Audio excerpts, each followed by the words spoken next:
The Stack. People, Business, Technology. With Dan Tomaszewski of Everything MSP.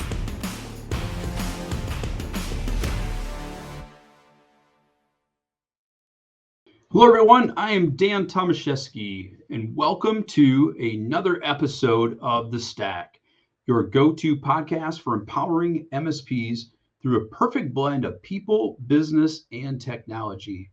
Today, we've got an exciting lineup with two fantastic guests.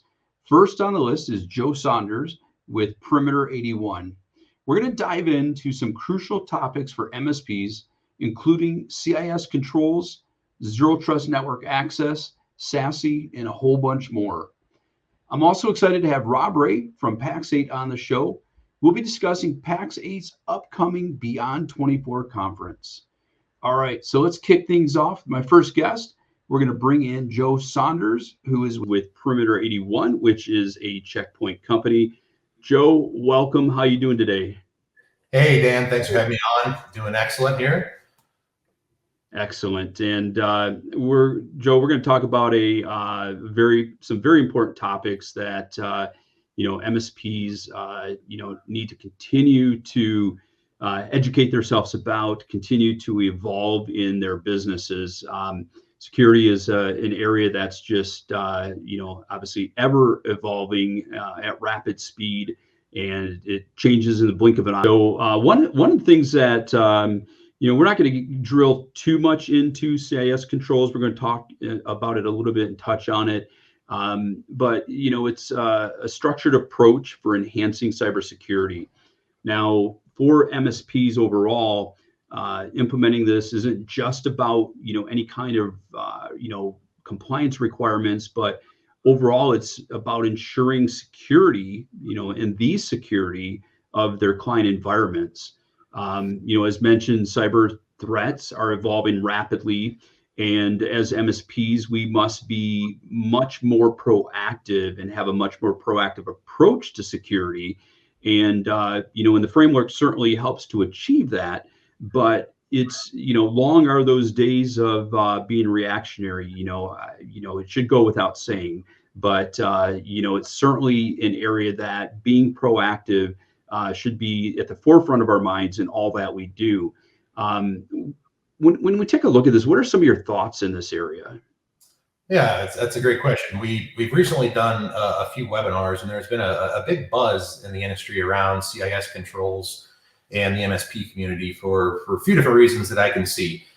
One, I think as we've evolved as MSPs and in this space, things have really changed. Partners typically would build out a stack of security solutions based upon preference, what their tech like to use, based upon gut instincts. They started to deliver these stacks without much strategy behind them. So you saw a lot of inconsistency in the industry and a lot of gaps in an MSP's security stack that they're delivering to customers. So we've looked at CIS controls a little bit differently, because I think people will look at the industry and they think about regulatory compliance, which is compliance frameworks, and then you've got security frameworks, which are very, very different.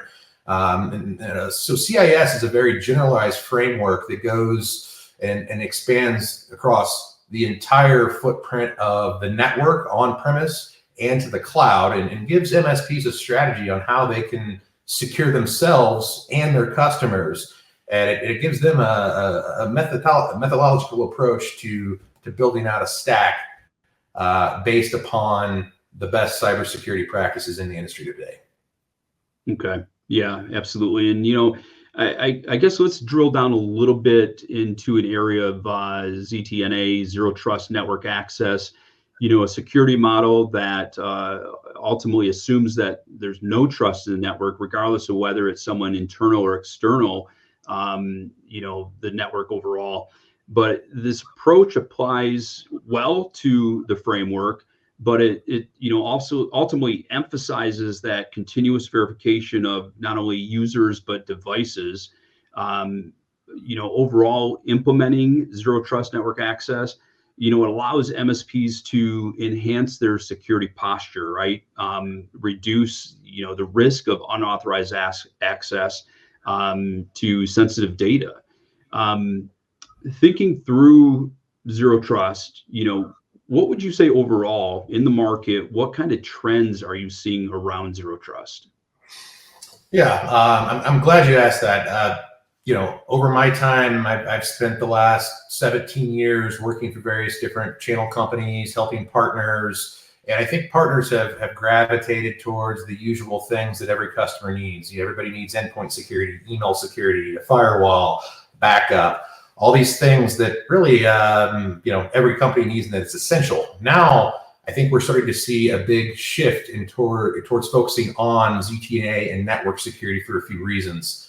Number one, ZTNA, it's not a new concept. Enterprises have been doing this for, I'd say, for 15 years or more through various different ways where they create virtual LANs and segment the network in an on-premise environment. And as we've seen, the industry move forward and cloud services have started to emerge, we've seen a lot of cloud providers start to be able to deliver a better service and a better way of doing that. Because let's face it, today people aren't inside your network. The internet is becoming the corporate network with the emergence of cloud applications, right, with Microsoft 365 and so many cloud apps. Most organizations are using a combination of cloud applications, on-premise resources, or even having a hybrid network. So SASE and ZTNA are really starting to evolve into a service model that's really helping small and medium-sized customers and MSPs get into the service, start delivering the service, and making the economics work. Because traditionally, small and medium businesses were not really set up, and it wasn't affordable to build out an enterprise network like this. And with these cloud services today, we're seeing this trust model become much more attainable. Yeah, and from a use case perspective, there's hundreds of use cases, but what I'd like to find out is, one particular area you brought up is just the fact that apps aren't necessarily in our environments anymore, that, it's quite a hybrid approach. While there might be some that are, 100% outside, I think, more of that hybrid approach is what we're seeing certainly with most MSP clients. But from a use case perspective, are there any specific examples, maybe something recent, how this has solved a specific, business problem for a client? Yep, absolutely. So, really, like I mentioned, and the last few years, we've seen an emergence of services like Perimeter 81, delivering a cloud-based SASE model to protect those users that are traveling or working from home. So I think COVID was really the silver bullet, and we started to see so many workers. Everyone was working from home during COVID, and that created a lot of problems for IT administrators. And these are problems that have existed for a long time. The legacy VPN typically was the solution, and managing a legacy VPN can be difficult for an administrator, because from an end user's perspective, there could be long connections. You're relying on upstream service providers' connectivity back to your corporate network. And then IT administrators deal with a lot of support tickets. They're managing and patching VPN appliances. They want to get away from that today. So I think we are solving a lot of those work from home problems, because what we're doing is we've built out points of presence, which are access points through all the major metropolitan cities in North America and throughout the world. We've got, I think, close to 80 points of presence in all the major geographies of the world. So now users with an agent like a SASE product that they're using, that agent can ping a local network, and it gives them private access in a private, I could call it the Autobahn highway, to where you've got a fully encrypted full tunnel back to the corporate network. So it solves the problem of latency, and then really eases the burden on administrators from a ticketing standpoint. And it creates that zero trust network model, which really is bringing in the identity and verifying the identity of the user, not just the device. Because in legacy setups, we're managing devices, and now with a ZTNA cloud-based or SASE solution, we can start to look at identities and manage identities onto the network versus devices onto the network, which has been huge. So, I mean, obviously the component of the security is there, as you mentioned, but, just the reduction of the support that might be required to more of those traditional mechanisms that have been put in place. But when we're talking about, putting, solutions in that Perimeter 81 has in place, despite the reduction in ongoing support, what about the at the forefront, in the beginning of setting it up? Is this difficult to set up? Is it time consuming? What do those timeframes look like, et cetera, et cetera? Yeah, I mean, it's I would say it can be difficult to set up. Certain solutions out there have built their infrastructure and built their products differently, and some of these service providers require involvement with their staff to get your network built. So we hear stories from partners that it can take weeks or months to deploy these services. But one of our big value adds is we can typically get our networks built within a matter of hours. So we've got all the capabilities delivered to the MSP to build out a cloud network, and they get to choose where they build this private network. They own an IP address that's static to them, and we can get their users created and then the agent installed and typically 1 to 2 hours and get them up and running. So very, very simple and very, very easy on the administrator to make a shift into this type of product. Okay. When we take a look at industries that are best served by implementing this, is there really any certain industry that this makes better sense for? Is it really something that should be put in place across the board? What can you tell us more in that area? Well, that's a really great question. So that's a problem I'm trying to solve in the industry, because if you educate an MSP or a partner or customer in the right way, they can truly see the value of this. If we're taking a look at the price of a legacy VPN and the licensing versus SASE, it's quite a bit more expensive to move into a cloud service model. So you really need to take a look at some of the support costs, the end user experience, and the enhanced security that you can provide with a solution and deliver to the customers like this. So one of the big challenges that we're facing is this is not a stack product. Like I mentioned, every single MSP is delivering endpoint security, email security, the backups, and maybe the firewall to their customer.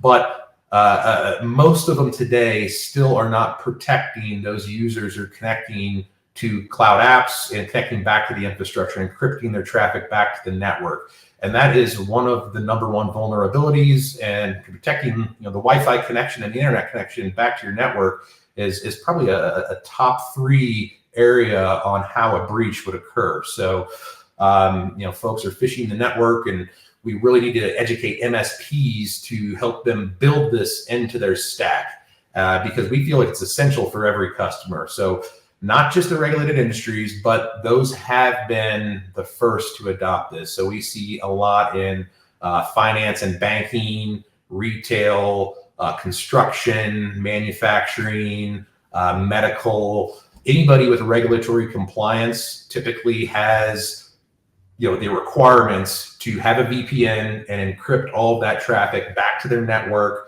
using an identity verification, which that's why we meet control 12.7 in the CIS Controls, and we recently did a webinar about that, because that basically helps customers with any regulatory compliance fulfill that gap. So so those are some of the industries we see, but really anybody that has intellectual property that they need to protect, or critical systems that if they were compromised could bring you down and halt your business. So I don't see this as a product that only customers with regulatory compliance need to have. I see this as something that needs to be essential for every stack that every MSP is delivering to their customers. And we've got the ability to do that today with where the market's at. Yeah, and I think one area when you talk about whether a client might need this for regulatory compliance, I mean, at the end of the day, even if they're not required by regulation to have this, I mean, there's a reason why those regulations are in place, right? So, I think that approach of why not put this in place, regardless of what their regulatory compliance requirements might be, is certainly not a bad thing, right? It's providing that level of protection, whether they're required to or not, to secure their business. Absolutely. I mean, if you look at statistics from Microsoft, I can't remember the exact ones, but in recent years, I think there was a stat that like 50% of businesses, of their customers, still don't have MFA turned on. I know Microsoft is in the process of enforcing MFA for all their customers now, but I mean, it's a huge vulnerability for anybody out there. And if you've got users out there going, say, to the airport, for an example, and they see I'm in Denver here, so if they saw the Denver International Airport free Wi-Fi and connect to it, and then they try to go log into their Microsoft account and they don't have MFA turned on, they can get phished on the network. And, so companies, regardless of whether, if they're a small HVAC company or a small CPA firm, or even, a company like a medical company that has HIPAA compliance, I mean, all of these customers have a use case for it. And I think it's really, really critical to start protecting the network and encrypting all of your traffic to the network, and also cloud applications, because that's one of the big things that we do is we're actually protecting access to these cloud applications to require those users to be verified and come from a static IP address that we're delivering from our cloud network. Yeah, and interestingly, when we talk about MFA specifically to 365, we've had a lot of discussions about this on our MSP discussion group calls, and we've even heard scenarios where an MSP has gone to a client and said, we need to implement this, and the client's like, if you do that, we're going to fire you, right? And so you ultimately got to decide, is that client putting your MSP at risk because they don't want to comply with the mechanisms, the security posture that needs to be put in place. It's the interesting approach. Obviously, if they haven't had an incident, I think, in their eyes, they might think, well, we haven't had an incident yet, but, the past doesn't predict what's going to happen in the future, right?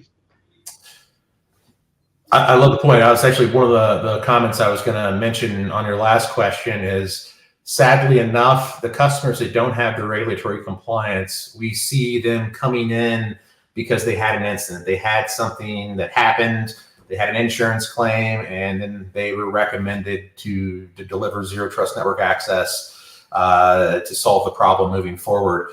And I think that's also one of the key things that I think you hit on that. And I love this unscripted format because we can kind of go into different areas here. And one of the things that you just kind of hit on is these MSPs, because we're talking about CIS and compliance, they actually have a lot of liability on their shoulders to protect their customers. So what we're seeing is these partners really need to go in and enforce this and educate their customers, because they are ultimately at risk if their customer gets hacked. It's a whole other conversation about MSPs, but their customers and the MSPs need cyber insurance, because it's a big risk for these MSPs to not allow their customers to adopt these things that are critical. And I see a lot of MSPs starting to fire customers and turn down customers if they're not willing to purchase the right technology. They just aren't the right fit for that MSP. And those are the mature MSPs that are really progressive and doing very well in the industry today. Yeah, I mean, we used to have conversations about, what is a good client, right? Because not all revenue is good revenue, but, the days in the past when we discussed this, it was more about, what are those customers, those clients, are they growth clients? Are they going to have additional headcount in the future? Are they going to pay their bills on time? I mean, those are all the basics, but whether or not they value the security protocols that need to be put in place is one of those critical areas that are deciding factors of whether even to take on that client, or those clients that you have, whether they are the right fit going forward.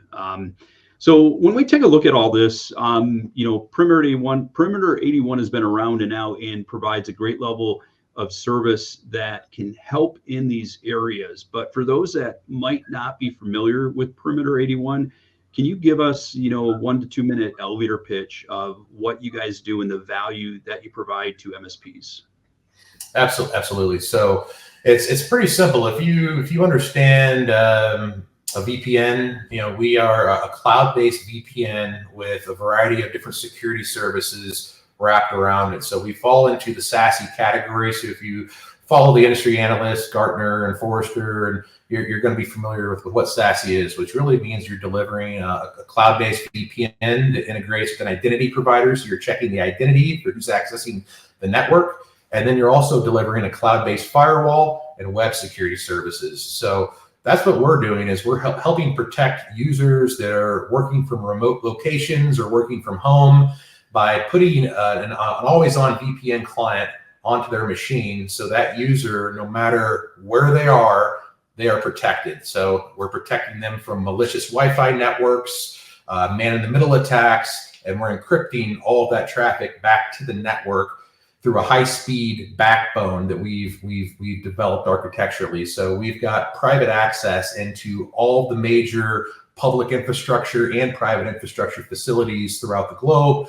And we have private fiber. So that means that our customers have prioritized routing on the internet through our backbone. So we've really solved the latency experience of an on-premise based VPN. And we're helping those IT administrators really reduce support tickets, create a better user experience, put more security controls by verifying the user's identity, the device they're connecting to.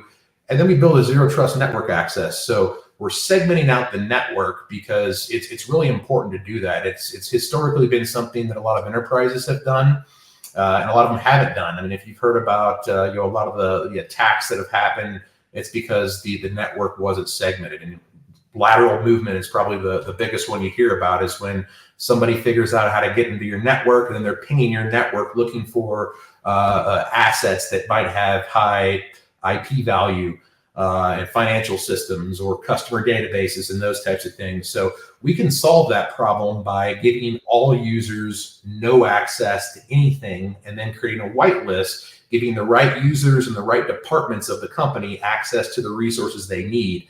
That way, if a user was compromised, we're not giving the threat actor visibility into the entire network. So in a nutshell, we're a VPN, cloud-based firewall, and web security delivered through a single agent, and we're solving the work from home problem, encrypting traffic back to the network and protecting users from malicious Wi-Fi. Excellent. Now, you guys were acquired by Check Point. Some pretty exciting news for you guys. What does that mean overall for you guys from a product perspective? Well, I'll tell you what, I'm very excited about where the product is going. I think with some of the roadmap items that I've heard, hopefully I'm not disclosing too much out there, but we are building a fantastic roadmap. And I've worked for a couple of different public companies, a couple of private companies, and Check Point has amazing resources, and their development team is very aggressive. So I've already seen quite a few enhancements just happen 6 months post-acquisition. So a lot of groundwork is made, but some of the future things that we're going to be doing, we're going to be protecting more. So Check Point does have the ability to protect application data. So if you're familiar with CASB and Cloud DLP, we're protecting access to the application. And now with the combination of Check Point, we're starting to have the ability to look and analyze what data is being transmitted to make sure that there's no data leakage or data loss within those cloud applications that we're protecting access to. Additionally, we've got malware engines built into our product. So like I mentioned, we do web security. So we're scanning for malicious websites by reputation and scanning files as users try to download them. We're adding in some sandbox capabilities and some additional security engines and some AI services that are really going to help boost the security intelligence on the product and give a little bit more control from a security perspective.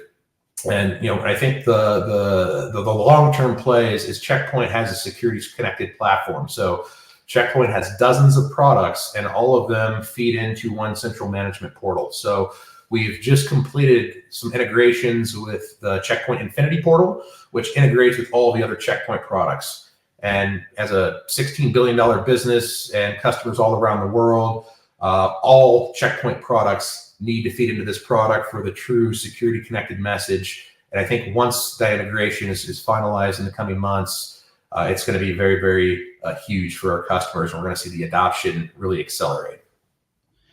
It's my understanding you guys have ability for MSPs to kick the tires. You have some NFRs, also have some incentives around certifications. Can you tell us a little bit more about those? Yes, absolutely. So we've got multiple avenues of purchasing the product. We can kind of talk individually to each MSP to find out more. And if they go to everythingmsp.com, we've got some content on your program.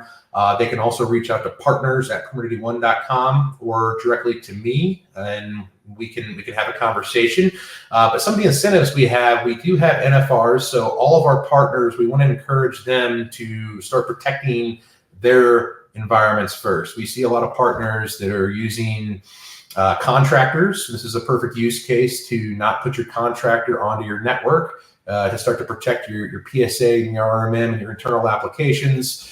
So we encourage partners to test this out, use it, try it, and then it's going to be an easy implementation and recommendation for your customers. And additionally, we do have a sales and a technical certification that they can take, and we'll send a $50 Amazon gift card to anybody who signs up and takes those certifications for us. Awesome. Well, as we're wrapping things up here, for any of our MSPs out there that want to learn more about Perimeter 81, of course, you can go to our website, everythingmsp.com, search for Perimeter 81. You can learn more. We have some videos there. Additionally, you can schedule a demo. We will include a link to Joe's email in the comments, so you can reach out to him that way.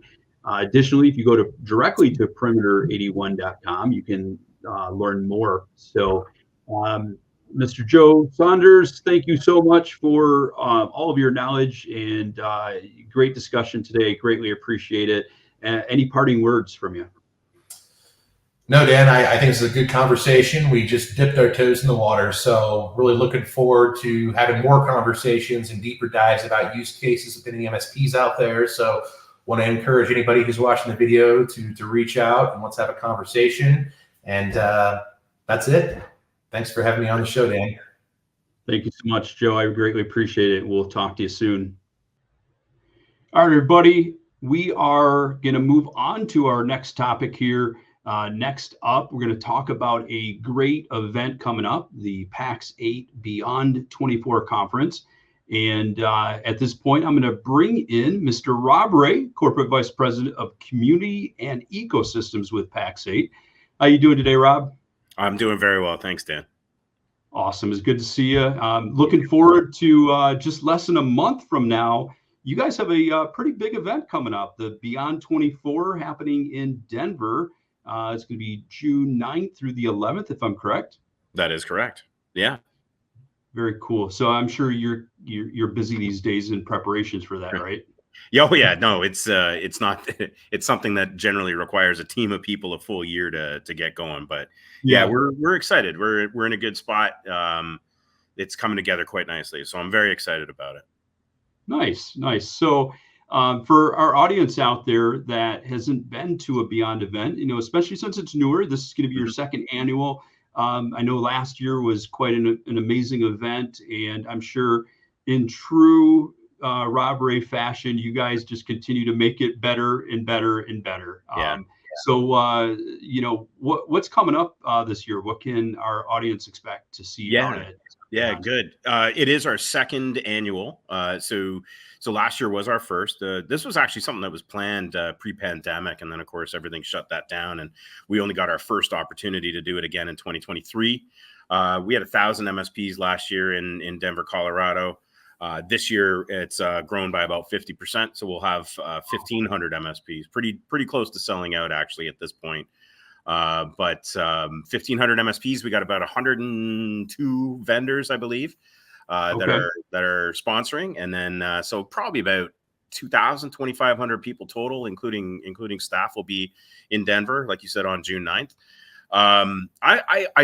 You said it, like I like to continue to improve and kind of like grow these things, but with the idea of how do we get better and better and better. And of course, with our first year last year, we did a lot of surveying afterwards from the MSPs, from the vendors. What did you love? What did you hate? And then we just continue to build on that, right?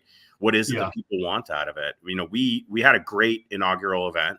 I'm very proud of what we got, and the feedback has been overwhelmingly positive, but there's always ways that you can continue to improve. And you're going to see that this year. And it's just going to be bigger and bigger as time goes on. But this is for us. It's an open ecosystem show, so you're going to see vendors that are both in our marketplace and that are not on our marketplace, because this is all about the MSP community, right? And getting everybody together to learn, to grow, to meet new people, to rekindle old friendships, all those types of things. It's got a little something for everybody too. We've got 5 different personas that run through it. So we've got 5 different tracks that are, one is dedicated to the CEO business owner. One's dedicated to the service manager. One is the technical track, of course, being in IT. We have a sales and marketing track for those folks as well. And then, you know, we've invested quite a bit into cybersecurity, as a lot of organizations have, but, you know, I've got some phenomenal presenters on the cybersecurity track as well, including our own Matt Lee. Andrew Morgan is participating this year. A lot of the brands that you know in the cybersecurity space within managed services is going to be there as well. All the content is around driving MSP growth. It's not sales pitches. You know, we have a ton of vendors that are there. There's no doubt, but it's as much or as little as you want. But it's all about education and growth. That's awesome. I mean, and I love those tracks that you mentioned, because it really gives you know, multiple people within an organization the opportunity to be able to attend and learn versus being more singularly focused. That's awesome. And I learned that a number of years ago, because we had CEOs that would come, like usually you'd have like a sales track or a tech track. Then you'd have like business owners that are like, I don't really care for either of those things. Or, you know, you've grown your business beyond, you know, some of those basics there. So we found, you know, a lot of people wandering the halls, just kind of waiting for the next session to come up and not participating. So yeah, making sure that we have all the personas covered has been very important for us. Yeah, and you mentioned you know, meeting new friends, rekindling old ones, and I think the networking opportunity, you know, for me, you know, for the last couple of decades being in the channel, is incredible, because you know the beauty of our IT channel is that people care about helping each other out, and I've got relationships with, you know, MSPs and vendors from all over the world that, you know, when in need, they're there for you, and vice versa.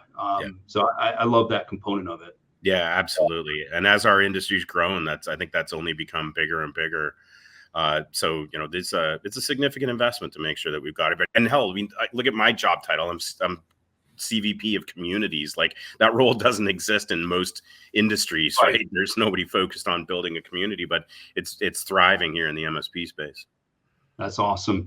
Any exciting stuff that you can share with us, or is it still kept under key, lock and key? And I'd like to throw in some elements of surprise, and I do like to build on previous years. So if you've been to a Beyond or any of the conferences that I've organized before, you know that I've always got something up my sleeve. But you know, we have 2 phenomenal keynote speakers this year, including Malcolm Gladwell, one of my favorite authors, Tipping Point and Blink, some of my favorite books. Super excited to have him joining us as one of our keynotes. We've got some pretty big announcements continuing the PAX 8 journey, what it was that we launched last year. We're going to continue to build on that messaging, and now everything in our space from a buying perspective, the buying journey perspective, is changing, and making sure the MSPs continue to thrive in that space, stay relevant in that space, and continue to be the center of everything SMB IT. And you're going to see a lot of that from us on stage. Nice. So less than 30 days away. Last I saw, you're over 90% sold out. So time is of the essence, right? Yeah, we're only 26 days away, and probably close to 95, 96% sold out. So if you're interested in coming, definitely get signed up sooner than later. And if you do want to take a look and learn more, take a look at the agenda. Get registered. If you go to pax8beyond.com, you can find all that information there. And just wanted to make sure we got this information out to our community. Any parting words from you, Rob? No, I just appreciate the opportunity. Love working with your community. Obviously, you've been doing this for a lot of decades now. So I'm excited about what we're going to be doing in Denver. And if you can't join us in Denver, I'm sure you'll see lots of updates from us. And there's no shortage of events that you'll see us out on the road at. So hopefully we'll get an opportunity to meet everybody in person again. There we go. Rob, thank you so much for your time. Everybody, take a look at pax8beyond.com. And until next time, have a great week.